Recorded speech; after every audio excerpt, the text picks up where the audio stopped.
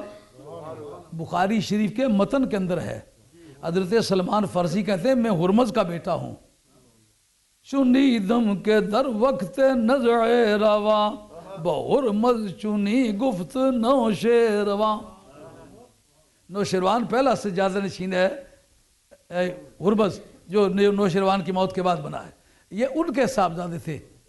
یہ کیانی ہیں حضرت سلمان فارسی. ایک روایت کے مطابق آپ کے وفات کے وقت آپ کی 250 برس عمر تھی اور ایک روایت کے مطابق 350 تھی. 250 ہو یا 300 آپ کا مزار مدائن میں ہے جس کو انگریزی میں ٹیسیفون کہتے ہو. وہ قصر ابیض جو ان کیانیوں کا دارالخلافہ تھا. 250 برس کی عمر میں ایک دھکے سے 2 ٹکڑے کر دیے تھے اس شاہی قلعے کے دروازے کے. آپ ایک چھوٹا موٹا دروازہ توڑنا چاہے اچھا اکبر کی ذات پاک سے ہے لیکن دوستی ان کی جناب مولا مرتضیٰ کے ساتھ ہے. ساری زندگی جو پیار کا تعلق گزرا وہ مولا مرتضیٰ سے گزرا ہے. اور اس کے متعلق علامہ ابن عبد البر نے الاستیاب فی معرفت الاصحاب کے اندر لکھا ہے. یہ اس بڑے گروپ میں سے ایک بندے ہیں جو حضرت حیدر کرار کو بعد از انبیاء سب سے افضل سمجھتے تھے. الاستیاب فی معرفت الاصحاب. اسی طرح تحفہ اثنا عشریہ شاہ عبد العزیز صاحب ان کا نام سر عنوان دیا ہے. یہ حضرت حیدر کرار کے ساتھیوں میں سے ہیں. اور بندہ کیا ہے؟ بندہ ہے شاہی خاندان کا. ہرمز کا بیٹا ہے. اصحاب صفہ میں سے ہے. بنی قینقاع پاس سے گزرے.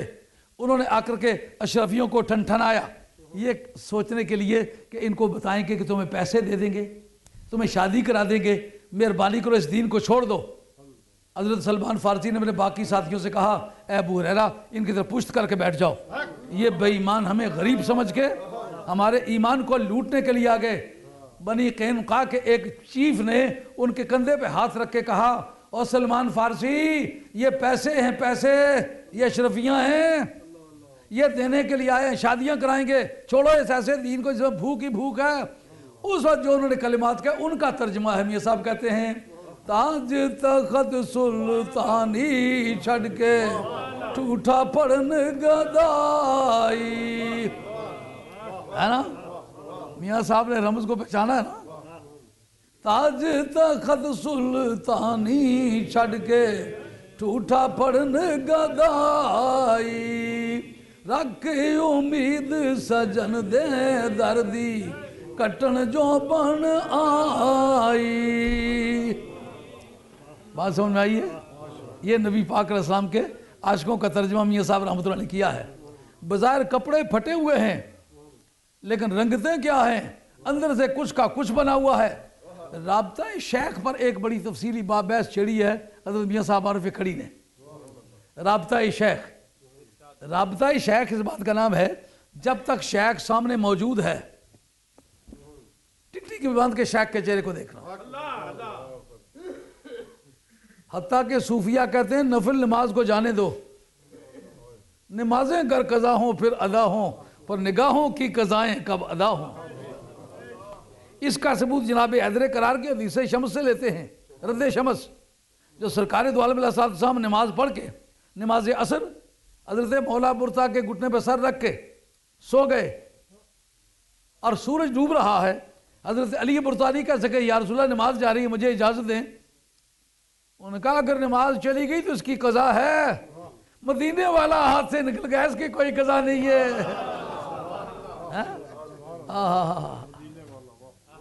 جب تک سامنے ہے ٹک ٹکی باندھ کے دیکھنا. جب نگاہوں سے اوجل ہو جائے تو پھر اس کو اپنے ذہن سے اوجل نہ ہونے دینا. اس کا نام رابطہ شیخ ہے. جوں جوں یہ بڑھتا ہے جوں جوں یہ بڑھتا ہے تو کشش پیدا ہوتی جاتی ہے. پھر ایسا بھی ہوتا ہے کہ عین شیخ کی موجودگی میں بھی قرار نہیں آتا. سمجھ آ رہی ہے بات؟ اس پر حدیث پیش کرتے ہیں. اس میرے ہاتھ میں اٹھی کتاب کا نام ہے کتاب الشفا فی تعریف حقوق المصطفیٰ، جلد 2. سن 80 میں یہ حوالہ لگایا تھا، ذہن میں اس وقت تھا کہ صفحہ اس کا 48 بنتا ہے. الحمدللہ آج بھی دیکھا تو وہی نکل آیا. یہ دوست اس وقت موقع پر موجود تھے.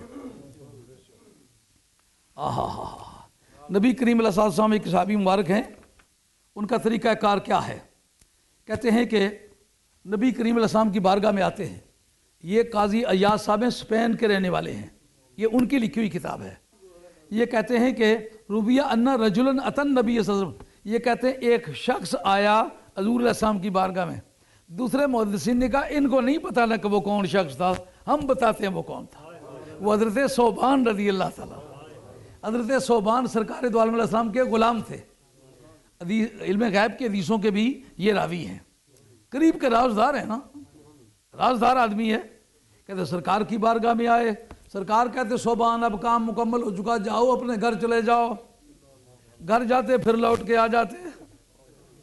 جاتے تو بھی روتے روتے آنسو پوچھتے پوچھتے چلتے. جب واپس آتے تو آنسو پوچھتے پوچھتے سرکار کی بارگاہ میں آتے. انہی کا حال لکھا ہے. جنہ دے تن عشق سمانا رونا کم اونا،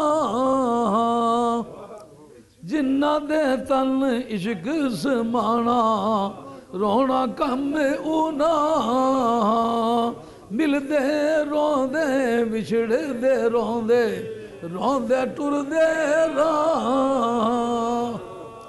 سرکار کو اعتراض ہوا کہ اے ثوبان اگر تو میرے پاس آتا ہے پھر تو چپ کر جایا کر.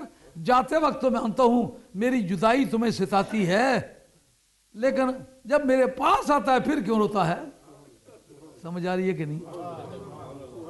کہتا دل چاہتا ہے نہ روں لیکن آنے والی جدائی ستاتی ہے. اصل نے پٹھوارا ہے کی شاعری ہے جس کی مائی آکھنے. پہلا مصرع اس نے ربط واسطے ہونا، مانا شانا اس نے کچھ نہیں ہونا. دو پتھر اناراں دے پھٹ مل ویندے بول نہ وسرن یاراں دے. ہن بھویں اناراں نے ہونے بھویں ککرے نے پہ ہونا، لیکن اصل مطلب تو یہ ہے کہ پھٹ مل ویندے بول نہ وسرن یاراں.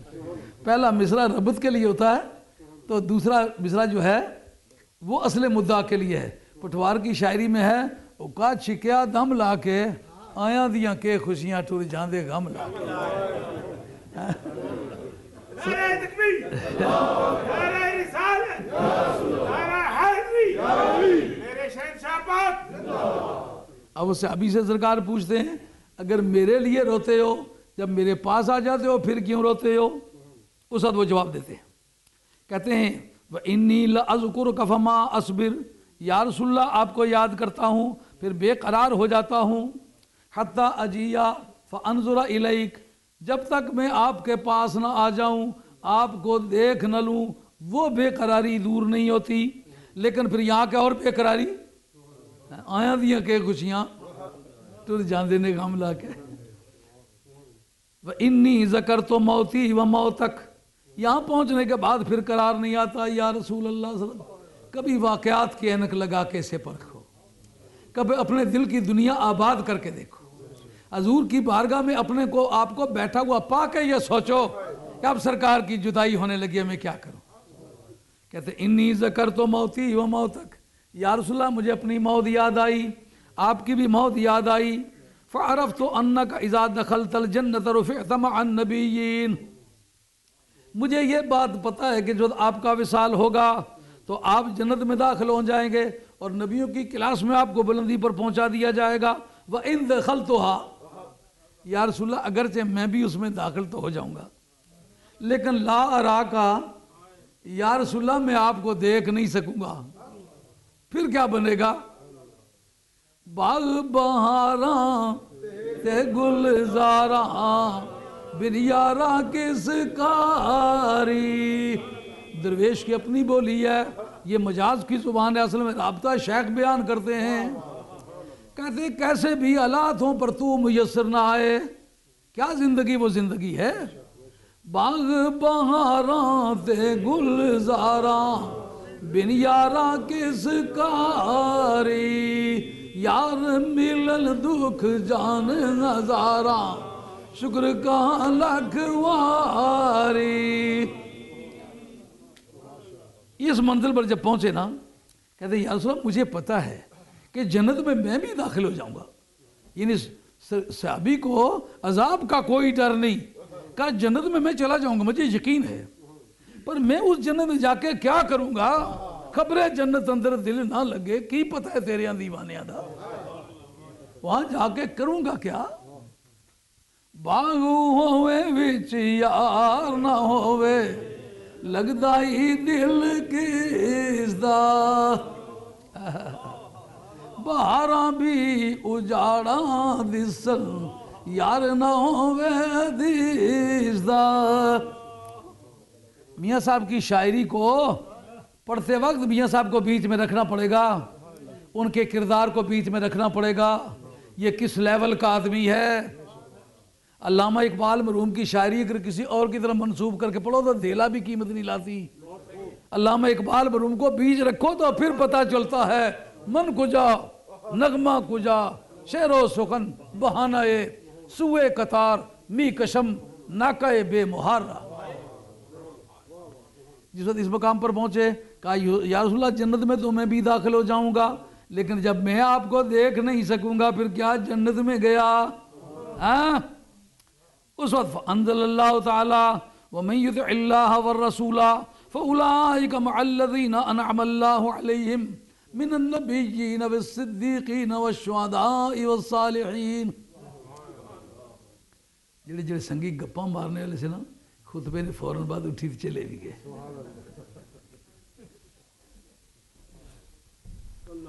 نماز بیان کرو نا جی ٹیچی رونا نہ پیا، اصل مطلب وضو پجنے پر آیا ہوئے نے ڈنڈ رولا بایا ہوئے نے لیکن نماز والا پھا کپو جیسا بھی فارغ ہوئی ہے، اپنی تکلیف دسنے کوئی حال پہ ہونا۔ جب انہوں نے کہا کہ یا رسول اللہ میں بھی جنت میں داخل تو ہو جاؤں گا، لیکن بتائیں اس جنت کو کروں گا کیا جہاں آپ کو نہیں دیکھ سکوں گا؟ پروردگار فراق گھبرا نہیں، عاشقوں کی جذبات کشی کا کام ہم نے نہیں کرنا، عشق بڑی دولت ہے، محبت کا رشتہ بڑا رشتہ ہے، ہم محبت کی بنیادوں پر تو کلاسیں بنائیں گے، اگر محبت والوں کو جدا کر دیں تو پھر ہم نے محبت کا کیا احترام کیا ہے؟ کن تو کنزم مخفیًا فاحببت ان اعرف فخلقت الخلق، میں ایک مخفی خزانہ تھا، مجھے محبت ہوئی کہ میں پہچانا جاؤں تو میں نے اپنے محبوب کو پیدا کیا۔ جب اپنی محبت کا اتنا پاس کیا کہ کل کائنات کو اپنے صرف یار کے لیے بنایا تو لوگوں کے یاروں کو ان سے جدا کروں تو محبت کشی ہے، محبت پروری تو نہیں۔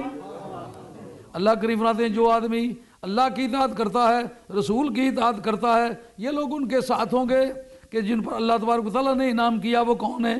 وہ نبی ہیں، وہ صدیق ہیں، وہ شہداء ہیں، وہ صالحین ہیں، اور بڑی اچھی سنگت ہے۔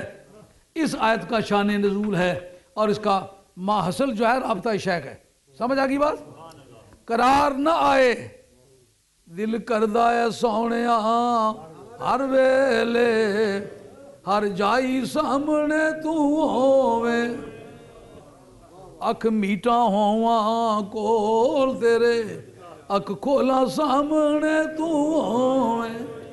تو جنت سے ہمارا گزارا نہیں ہوگا، ہمیں کچھ دینا پڑے گا۔ آئی بات خیال جی میں؟ اب ذرا میاں صاحب نے رابطہ شیخ پر چند اور باتیں کہی ہیں کہ رابطہ شیخ جوبروں پر آتا ہے تو پھر قرار جاتا رہتا ہے۔ تانگ تیری دی سانگ کلے جے دم دم اندر رڑ کے اے دل میرا گوشت بیرا بولیا سیکھے چڑھ کے۔ بے قراری ہوتی ہے لیکن مرید سمجھتا ہے صرف میں بے قرار ہوں۔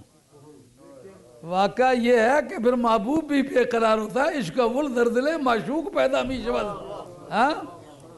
نبی کریم علیہ السلام کے صحابہ کرام جب کسی سبب سے مسجد میں نہیں آیا کرتے تھے تو سرکار ان کے پیچھے دیکھنے جایا کرتے تھے کہ نہیں؟ اس کا مطلب یہ ہے کہ محبت کا یہ دو شاخہ تیر دونوں طرف لگتا ہے بیک وقت۔ اس رابطے کا ذکر کر کے میاں صاحب عارف کھڑی رحمۃ اللہ علیہ فرماتے ہیں، دیکھ زلیخا